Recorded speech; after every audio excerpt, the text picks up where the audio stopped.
Hi guys, blood pressure monitor is off, so I can actually feel my left arm again. Take that down. It's not actually raining at the minute. It's the unpredictable Irish weather for you, isn't it? Yesterday I was out in the scorching heat cutting the grass, and today it's not freezing, just a bit of a wind chill, and the fields are all, you want to go into them, don't you? Good boy. He wants to go in, see what they're doing. He's a country boy after all. Aren't you? Yeah. I know. Well, there he is.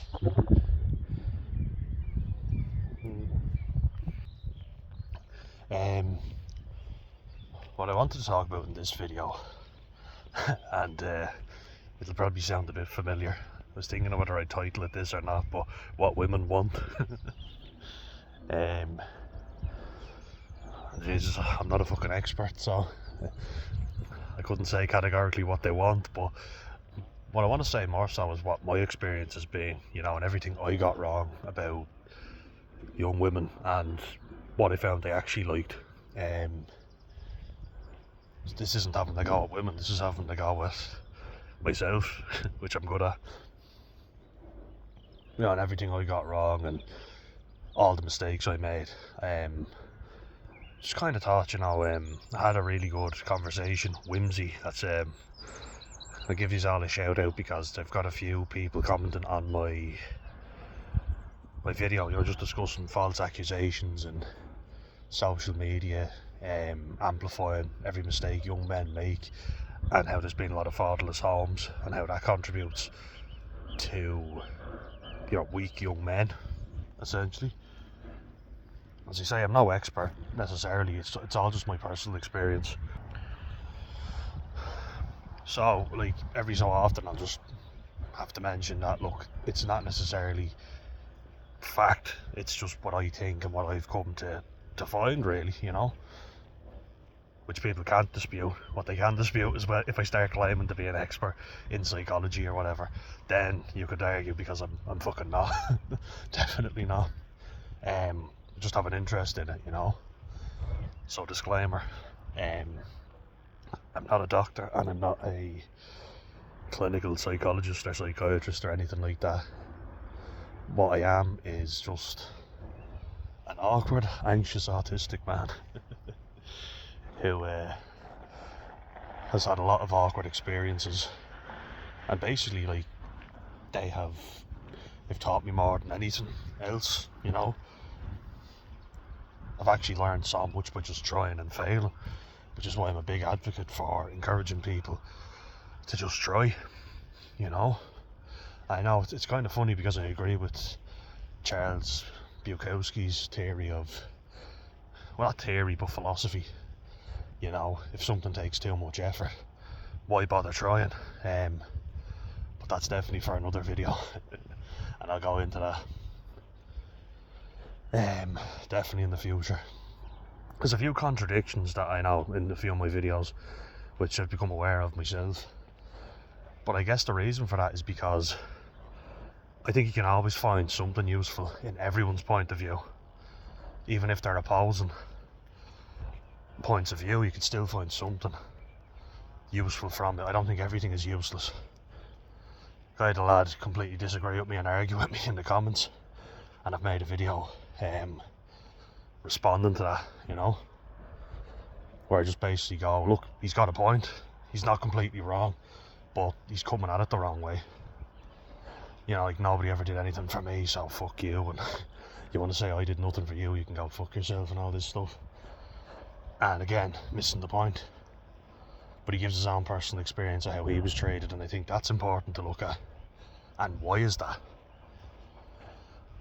So, let's get into the topic, just to give you a little background. So, I was always very awkward as a kid, and I've talked about that before, but I struggled to communicate with people, and was always very anxious. I I hated having to converse with people, and sometimes I still do. Sometimes I like it, you know, especially after a few drinks. That kind of opened me up, you know, when I started drinking. I became a different person, essentially. As a lot of us do, don't we? Like how many of us become completely different people when we're drunk? But up until I start drinking, and I say I start drinking at 14, which is very young, but there's people who were starting at 12. So I kind of felt like, yeah, I'm justified in it. What it gave me the ability to do was to loosen up more than anything. Like before that, I was so awkward, like Jesus. There'd be literally the women, one side of the room, women, young girls. I was a young man as well. I'm not a fucking creep. We're all the same age, you know. We were all about 13 or 14. And all the way up until that point, I was useless, you know, because I had my interests and it was the only thing I could talk to my dad about, which was football, rugby.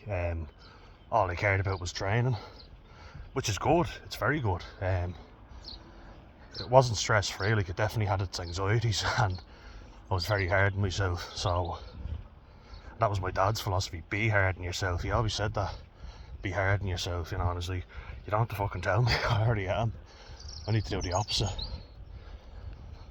But I was always an admirer of people like Sylvester Stallone, Arnold Schwarzenegger, you know, before I realised that a lot of it was steroid abuse, human growth hormone, a lot of it was lies, you know.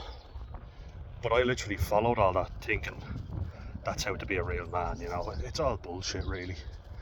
It's for show, you know. They're not. Sylvester Stallone's not really a boxer. Arnold Schwarzenegger's not some fucking hero. I mean, you might think he is, but he's certainly no actor anyway. Get to the chopper. And then you got Sly with the Adrian. When I watch Rocky now, I think about how pathetic it looks, but I used to love all the movies. And I thought to myself, if I want to get a girlfriend or have any female attention, I have to look like them, you know. And the funny part is, I was thinking of all the physical improvements I need to make. I'll pick a side, come on. Can't be walking in the middle of the road. Had this conversation. Good lad. Oh, what you sniffing? He's on the you're on the trail, ain't you? Yeah, good boy. But I thought I needed to make physical adjustments, whereas what I needed was a mental adjustment. Fucking lobotomy. To get into this lunatic that I am. But I just didn't know how to converse, you know what I mean? So like, I loved my sport, I loved training. And even if I didn't love it, it was still important for me at the time, you know. Gave me that avenue that I could unleash some of my anger and frustration. Sometimes a little bit too much. Which is why I found I had to hold back. But what it never did was help me out with the opposite sex. In fact, I noticed a lot of lads that were good with the ladies weren't necessarily the sportiest. And I thought, oh, this is interesting. So like, I know a lot of women admire fellas who look a certain way, who are athletic, but what I noticed was a lot of lads who are more sensitive, you know, and more easygoing. Like, I was very serious, you know. You couldn't say boo to me at a certain point. Very easily offended. My ego was very easily bruised. That's not very attractive. I've noticed that. Ladies, feel free to correct me if I'm wrong on anything. Absolutely. I feel like it's really good that my new friend Whimsy has commented, because I'm not anti-women at all. I don't think anybody benefits from the current shit show that we have. I think it's a shit show, you know. I don't think anyone knows if they're coming or going.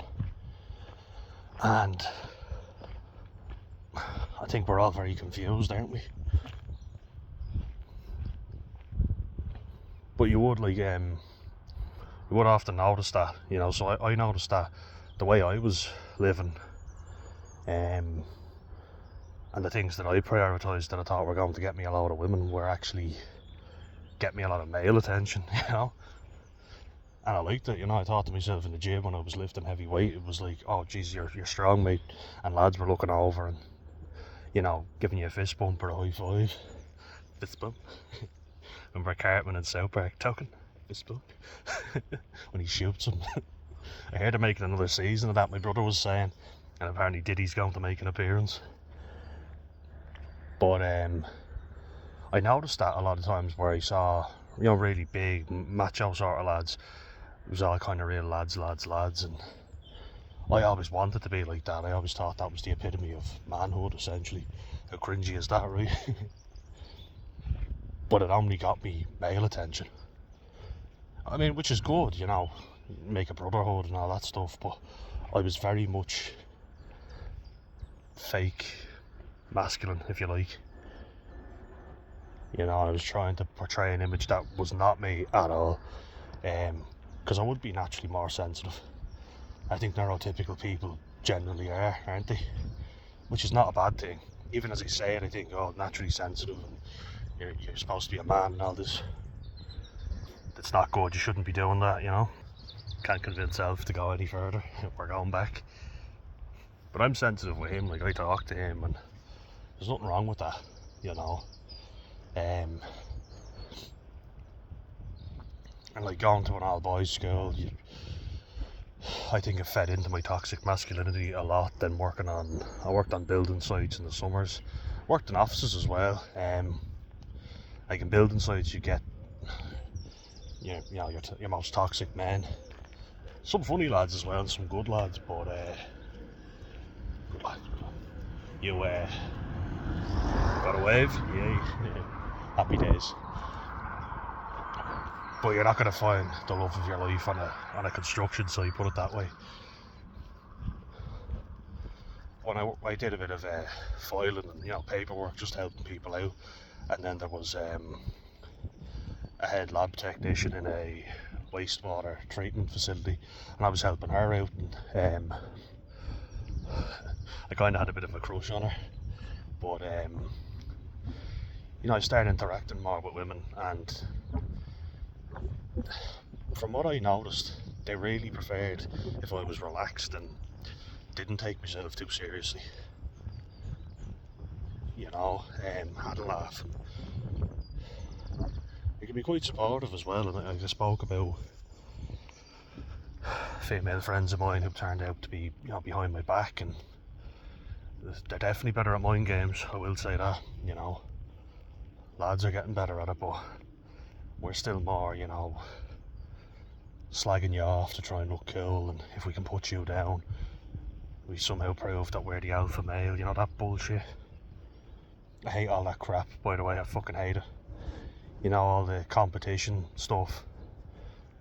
You know, let's have a challenge to see who's the best.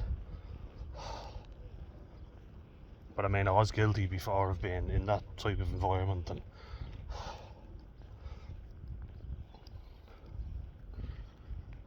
it's just a case of, you know, who's got the biggest dick, essentially. Metaphorically speaking, sometimes. When I went into college now, that was a chance where there was a lot of really attractive young ladies the same age as me, and sound a bit weird, don't they? But I'm aware. But you know, good looking girls my own age, and I was there thinking, oh yeah, here's my chance to find the love of my life, essentially. Well, I have actually dated a bit since then, which is good, you know, and I've gone out and I've met people, which I never thought I'd do, because jeez, I was so fucking awkward. I relied on alcohol way too much on the first few dates, let me tell you, which never goes down well. The points may go down well, but the conversation doesn't. But there was a girl in my course that I was really attracted to, and I always think if I had been, you know, neurotypical, one of her friends, like a lad that I got on well with, he kind of nodded at me like, you know, come over, and I didn't pick up on the sign. I thought that would have been my in to that group, and I would have been able to chat to her. I assumed she was stuck up because she was really good looking, and she was actually very shy. She had a lot of anxiety, you know. I think sometimes I noticed she was just anxious before lectures and wouldn't go in. Luckily for me, I've no shame, so I'd go in 10 minutes late and just try and hide in the back so nobody saw me. Whereas she would be like 5 minutes late and was like, oh no, I'm terrified, I can't go in. And we had a bit of a laugh one day, and I just think to myself, oh fuck, if I'd worked on myself a bit sooner. When I got better actually was because I was in good shape going into college. Like, I was in really good nick because I was very underweight leaving school, overtraining. Like fuck, like I was really overtraining. And Whimsy, you were talking about your sting is shut up, Whimsy. Well, on the subject of South Park, but we had some really good chats there. Really good points of view from you. But you were talking about your son overtraining, and I did that, you know, got underweight. And I find the fact that doctors are still using BMI to measure weight ridiculous. It's not true. And I did a project on BMI, and it said that every rugby player in the Aviva Premiership was obese. Really? Don't think so. But anyway, getting sidetracked. So I'd started eating more calories, but also still working out, lifting more weight, and so I look muscular, you know, rather than just I've got really long, lanky arms and legs, and then a bit of a pot belly, which is not very appealing, I know. And then I had a flat chest. There was a stage where I literally had the hormone monster build, you know, from Big Mouth. Oh yeah. You're a perfectly normal, gross little dirtbag. You know, with the big belly and then the tiny little man tits. Not very appealing. But I got in the best shape that I could get in, but I was still useless, you know. I relied too heavily on alcohol. So I'd basically be kind of null and void where it came to social skills, unless you get me drunk, you know. Which explains perfectly why I started drinking, you know, it makes sense. And it was for that reason, so I wasn't so uptight and anxious. Just couldn't speak to people, you know. Had a mental block when it came to that. Now, if you get me something I'm passionate about, Jesus, I could go on forever about it, but yeah, like, I need to work on my social skills. Like, all I was doing was I'd go to work, I'd train, go to college, but I was always so anxious. And then when I gained a lot of weight and wasn't in good shape, I didn't care anymore. I knew that I wasn't competing with anybody because I couldn't. Because I was in the fucking worst shape I'd ever been in. Could barely walk, never mind run or lift weights or whatever. I could still do that, but the extra bulk actually kind of helped with that. What I stopped doing was being super competitive all the time. And guess what? Made me more of a likeable person, I think. It certainly translated well because I started focusing on, you know, not being too serious, losing the weight, but actually got more dates as well. You know, I started connecting with more people. Because I just said, fuck it, I'm just going to talk to these girls and they seem nice. I don't really have any hang-ups anymore. So I started talking to them, and lo and behold, they were nice. And they appreciated the fact that I just spoke to them like they were human beings. Fancy that. And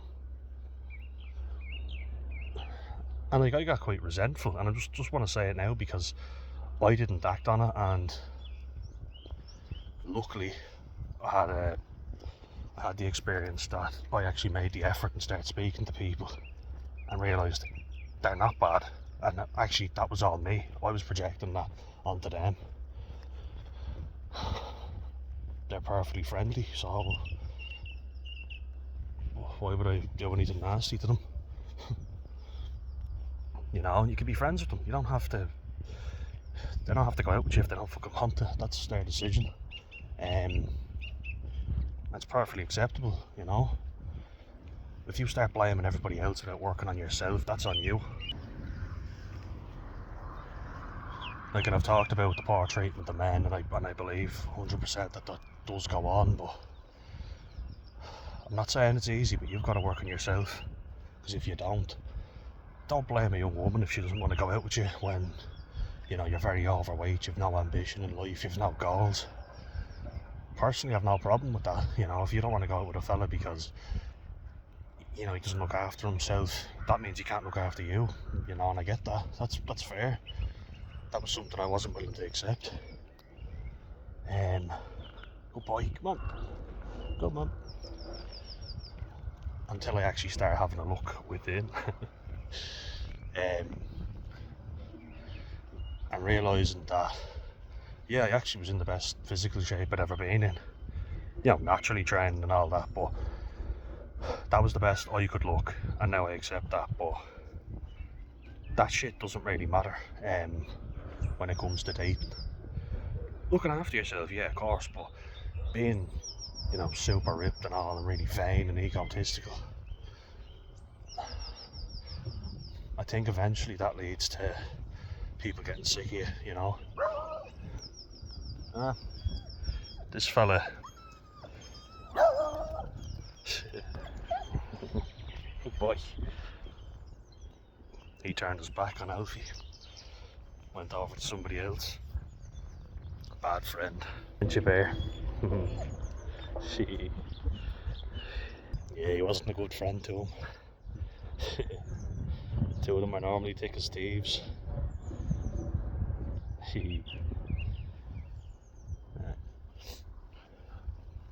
But we shall see. Do you forgive him, Alf? Good boy. He's got to go in. Boy. Are you giving out a boo? Yeah. Good boy. Yeah, the whole thing's kicking off now. But yeah,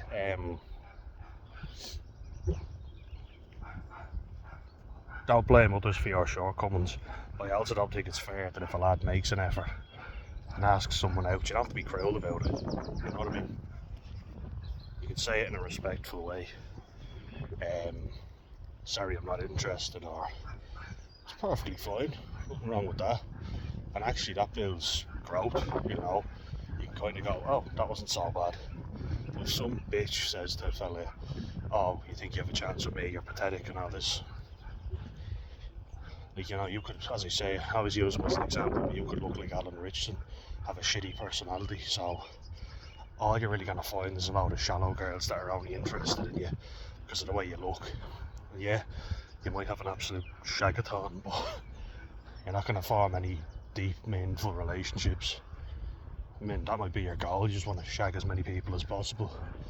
If so, good luck to you, but I don't think it's going to make you happy. As you can tell, I don't look like Alan Richardson, so I don't really have that luxury to say, but I don't know for sure. But yeah, I don't think it will make you happy. Tractor going by. Yeah, boy, that's you off. So before blaming anybody else though, will you calm down? Why are you giving out a boo? Why are you giving out a boo? Typical Yorkie, isn't he? Ah! Why are you giving out a boo? Yeah? You guys go off and play now. Yeah, you go off and play. Be a better friend this time. You abandoned him the last time. Can I be a better friend? Yeah? You go off and play. Yeah. If you've worked on yourself, genuinely, then fair play to you, and always have confidence in yourself, you know. Don't blame yourself if somebody treats you like shit. That's not your fault, that's on them. But don't expect to get all the attention when you haven't done the work, you know. You gotta put the effort in. I'll leave it on that.